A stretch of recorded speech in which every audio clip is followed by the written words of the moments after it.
Hello everybody and welcome to the Quilter's Apothecary. Today we are doing a tutorial on how to utilize the Mystical V ruler from Quilter's Apothecary to do a basic border treatment. The Mystical V ruler is an incredibly versatile ruler. I use it for a lot of different things. I use it for some ditch work. I use it for 45-degree angles on occasion. Right now I'm just going to show you a very easy border treatment. You're going to need your Mystical V ruler, of course. And also, I am going to start off this tutorial by first marking it out before we actually quilt it out. And that way you'll at least get the idea of where we're headed with this. And also it will show you some of the versatility and different ways you can utilize the ruler before we actually start quilting. So let's get started. Okay, now when we start utilizing the Mystical V for this particular border treatment, the one thing to remember is that the quilt you would have loaded, before you loaded, you would have folded in half all four sides and located the center and either put a chalk mark or a pin so that you would know where the middle is. Because remember, with most of my borders, I'm always working from the corner in towards the center, and that way I don't have to do any math or any heavy thinking. I can just focus on my design work on the quilt. So again, remember, fold in quarters, mark it, and then load your quilt. As you look down here, what you see is I actually have a quarter of the top of a quilt, and I can do that because it's going to be repeated from the corner in to the center just like we have it drawn. But also when that's done, then you would just go over to your other side of the corner and then work your way in the opposite way. And so you're always working from corner in toward the center. So here we have our border. I am going to go ahead, and the very first thing I'm going to do is to put a 45-degree miter right in the corner, which I'd already done, and I am using one of the Quilter's Apothecary piecing and cutting rulers, but I like to use that little guy for when I'm doing marking, and it will also come in handy in a few minutes here. And then also I want you to look over towards the center, and let's put a pretend center mark. So let's say this was the dividing line for the center mark. And what I like about this ruler is, again, it has these straight lines, so I can line it right up and right there. That way I know I have a perfectly squared vertical line. And that is going to signify the center of my quilt when I come in. Okay, so now I'm going to hop over to the side. Now those can be all of the marks that you put in if you're working on a long arm machine. And that is all the registration lines you would need. You could actually start locking your thread and actually starting with the quilting design. Again, what I would rather do this time, especially for the tutorials, I'm going to draw it out first so you get the idea of where I'm headed with this. So I'm going to start in the corner. Now again, this particular ruler has a 1/4 inch slot where it can rest down here at the bottom, and then a 1/4 inch slot where it will rest up at the top. So I'm going to put my pencil right there on the corner. I'm going to make sure we have these registration lines, that my registration line, my bottom one, so that would be 5 inches, goes right to the seam between the border and the body of the quilt. I'm going to go up.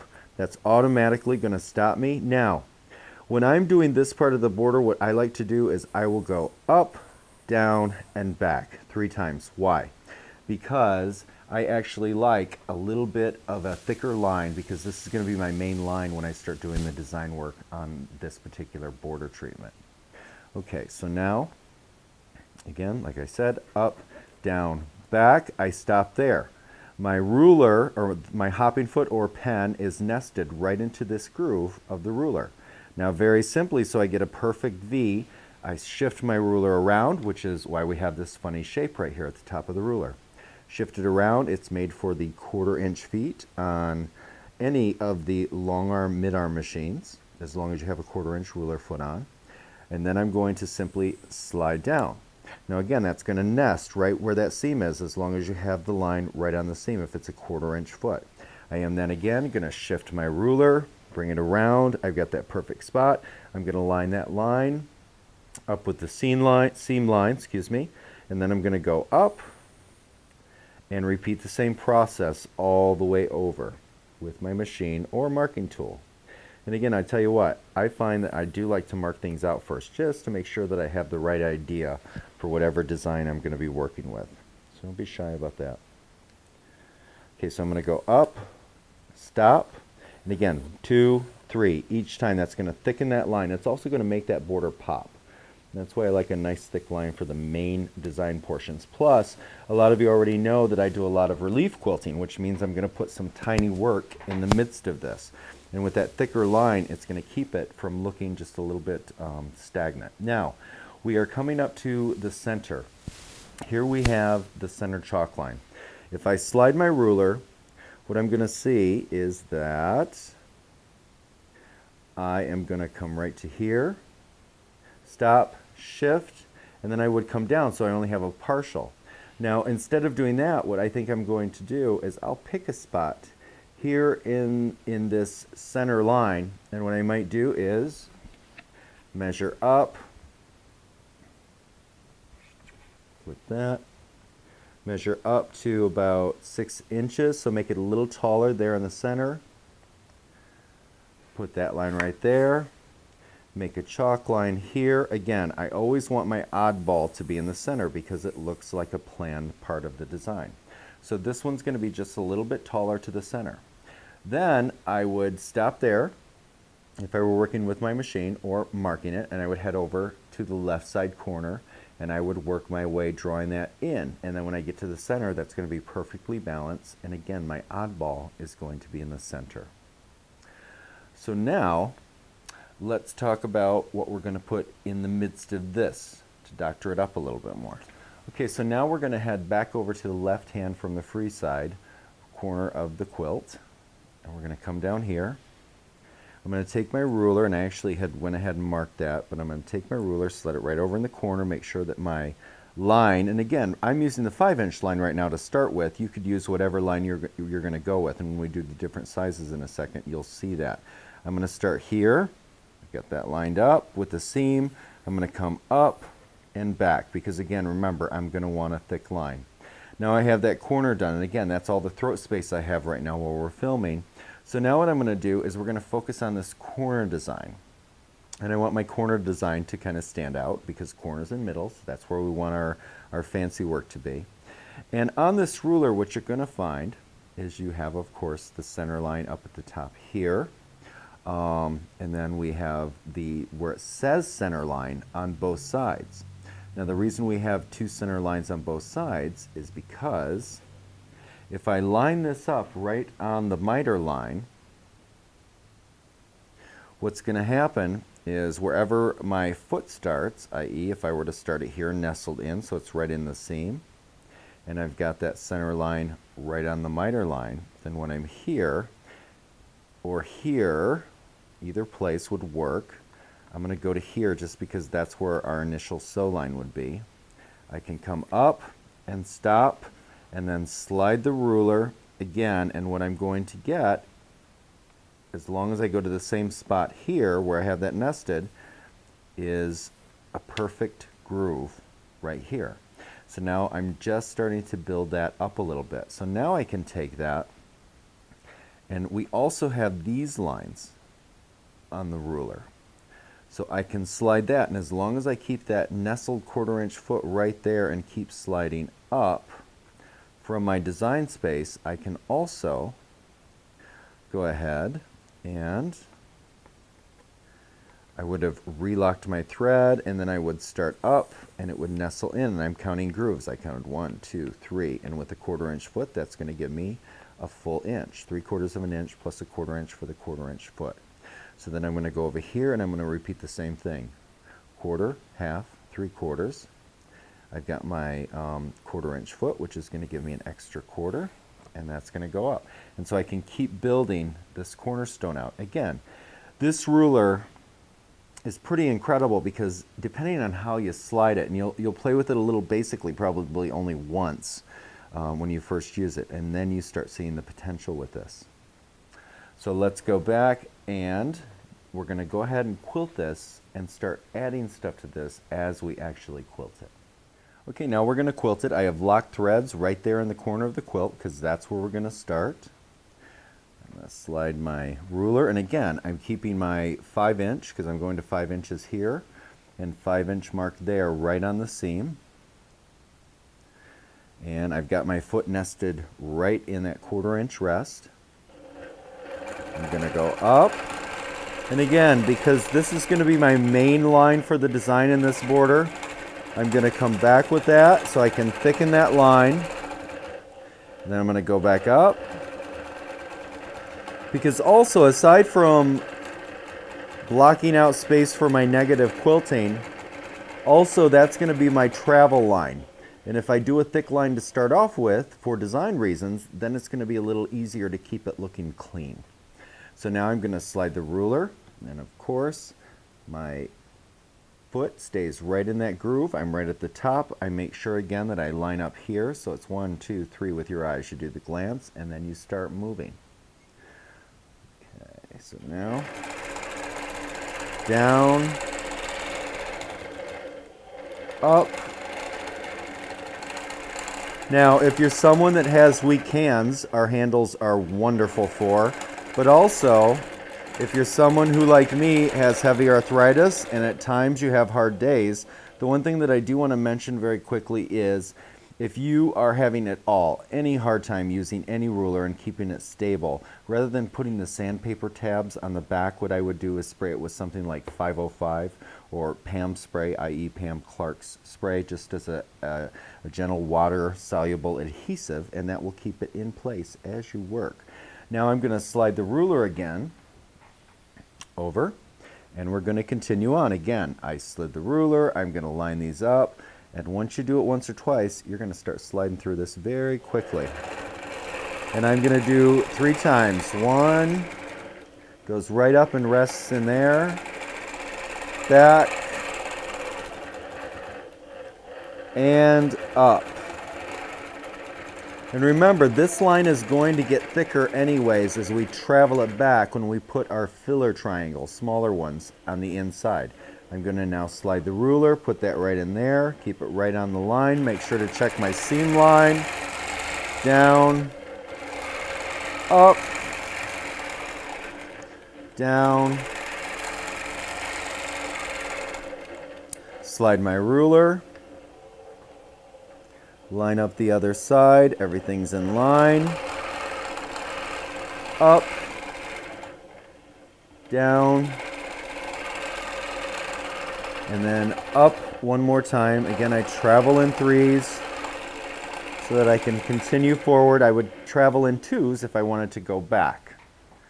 Slide the ruler again, keep it at the top, slide over. Again, make sure that my 2 5-inch lines are lined up right on the seam, and that's going to give me perfect V's every time, even when I go small.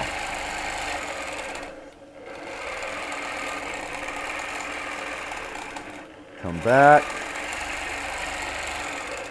And now we're towards the center of the quilt. We're at the center of the quilt, so now I'm actually just going to use my ruler very simply as a ditch ruler. Now the angle is going to be different, and that's why I always chalk the center one, even if I had quilted this without the other chalk. So I'm going to take this and I'm going to slide right up there. Stop, slide, make sure that's lined up so I get a nice straight line. Back, slide, come back, go back up, go back up, and this is where I can make decisions, i.e. do I go to the other corner now and work my way into the center, or do I just focus on this quarter of the quilt and get this part done? And that's where you get to make all your wonderful decisions. Now what I'm going to do next is I'm going to show you a couple different options as we're working with this. The next thing that I'm going to do is I'm going to grab my ruler here that has these lines. You can use any flat ruler that you would use to mark with to do this, because we're going to do a little bit of marking. And then you're going to grab your chalk. So I'm going to want to do a few registration lines. In the valleys, I'm going to want a straight vertical line. Also, dividing these triangles themselves, I'm going to want, or the V shape, I'm going to want another line right up into the tip. So I'm just going to start here, line up my ruler, make sure that this is lined up right on the seam, get a straight line there, slide the ruler again, make sure that this has got a straight line on the seam, and then I'm going to go up into that inner V shape. So here it's going to be on the outer side, making sure that this line is nice so it's a perfectly straight vertical line. Slide the ruler. Ta-da, ta-da. Keep going all the way over to the corner. And I'm going to stop at the corner because I'm going to do something a little bit different. So now we have this set up here.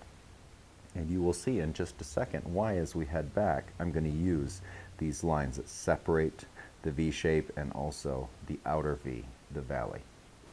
Now I'm going to use the measurements on the side a little bit more. And what I'm going to do is I'm going to take my red tape, which is perfect 1/4 inch, and I'm going to take that off and put it right on the back of the ruler. Remember, I always like to tape the back end of the ruler. That way you're not going to get that weird op art thing where you're not going to see the exact number. And I'm going to take that to 4 inches so that I can just slide the ruler and know exactly where I'm going. 4 inches right there. So now when I flip that over, I've got a piece of tape that goes exactly to 4 inches. Okay, so now I'm going to come up here.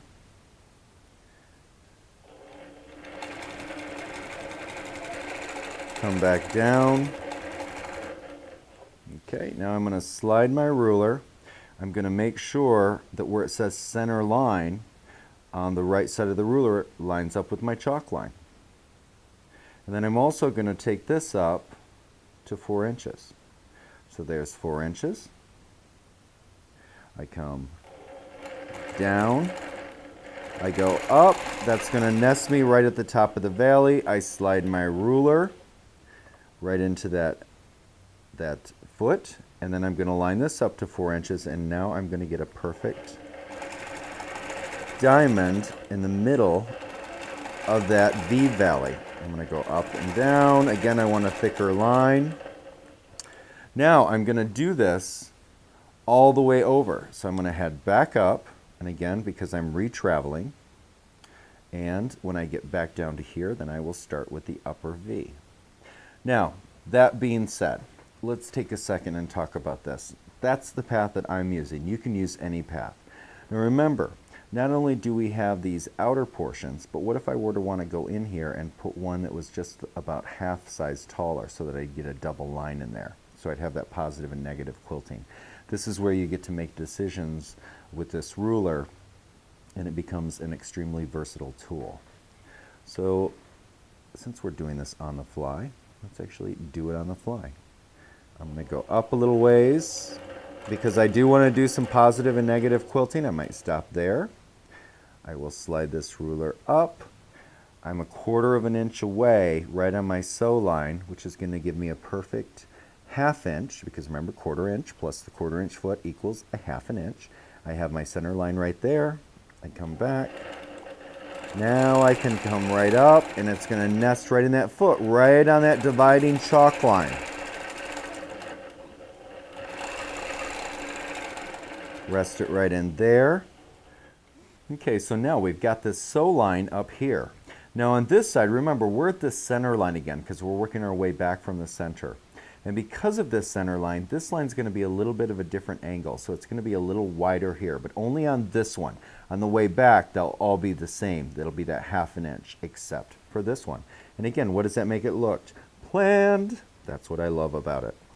Okay, so now I'm going to relock that, and then I'm going to come down, up, down,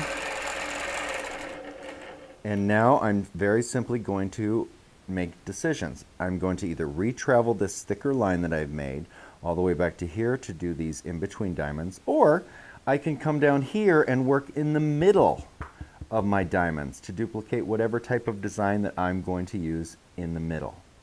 So let me go ahead and do that. I'm going to come down, and right now I'm very simply using this as a ditch ruler.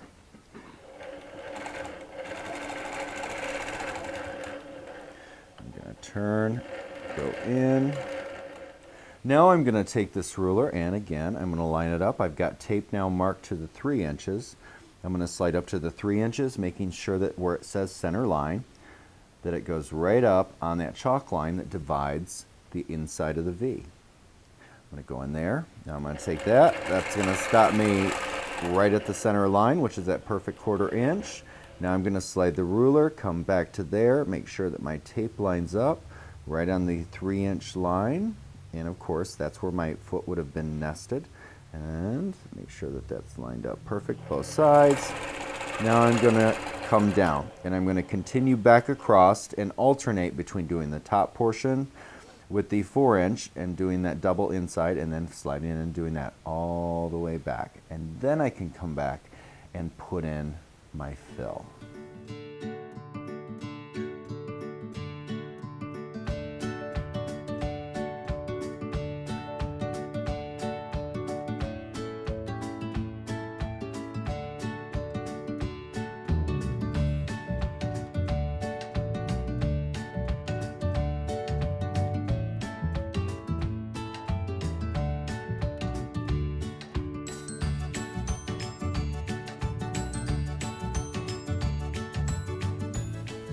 Well, there was our introduction to the wonderful world of the mystical V.